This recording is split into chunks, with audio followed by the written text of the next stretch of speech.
Hello there. Allow me to introduce myself. I am Benjamin Franklin. Yes, the Benjamin Franklin.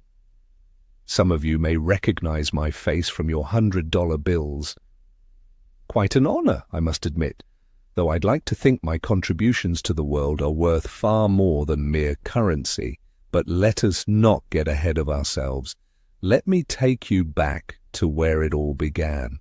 I was born on January 17th, 1706, in Boston, in the colony of Massachusetts. My father, Josiah Franklin, was a humble candle and soap maker, while my mother, Abia Folger, came from a family of early settlers.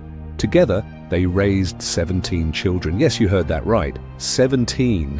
My father, Josiah, had 10 children with his first wife and child, who sadly passed away. He then married my mother, Abia Folger, and they had 7 more.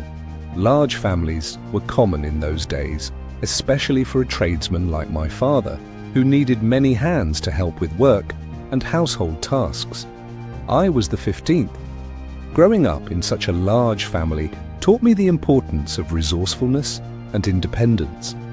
My early years were spent working in my father's shop, but I'll confess the life of a tallow chandler didn't quite ignite my passions. I had a voracious appetite for knowledge, and books became my refuge. However, formal schooling was short-lived for me. My family simply couldn't afford it. So I educated myself, devouring every book I could lay my hands on. At 12, I apprenticed under my brother James, a printer. This was where I discovered my love for the written word. My first foray into publishing was under the pseudonym Silence Do-Good, a series of satirical essays that gained quite a bit of attention. Little did James know it was his younger brother behind those witty words. But let us talk about my scientific pursuits, for I imagine that's what most intrigues you. My fascination with electricity began in the 1740s. Back then, electricity was a mystery, a curious force with no practical application. I conducted countless experiments, the most famous of which involved a kite, a key, and a thunderstorm. Ah yes, the kite experiment. Picture this: a stormy day in 1752. I flew a kite made of silk with a metal key attached to its string. As lightning struck, I observed sparks jumping from the key to my hand. This wasn't merely a spectacle, it was proof that lightning and electricity were one and the same.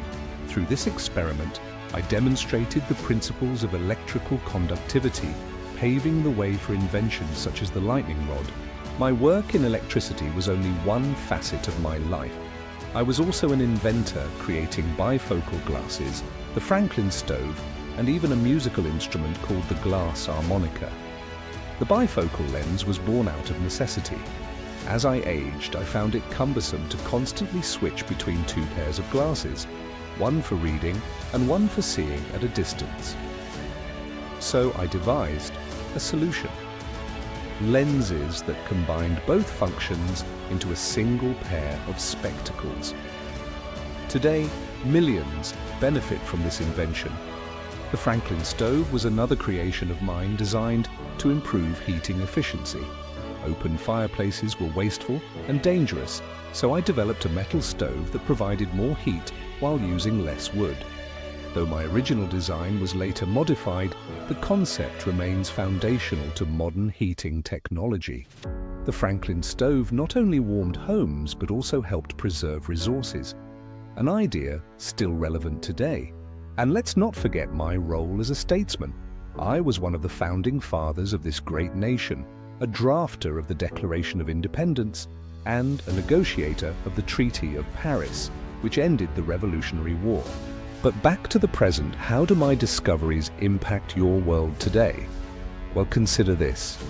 My experiments laid the groundwork for understanding electricity, a force that powers your homes, fuels your devices, and drives your innovation.